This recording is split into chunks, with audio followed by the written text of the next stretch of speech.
you tired of your old kitchen? You don't have to go through an entire kitchen renovation that is very, very expensive. The easiest way is to actually change your cabinet doors. Changing your door fronts is a cost-effective and easy way to get that new updated look that you're looking for. Refacing your kitchen cabinets essentially means that you're changing your door fronts.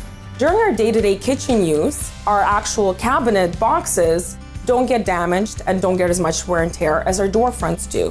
So this way, all you're doing is changing your door fronts and leaving your existing kitchen layout the way that it is.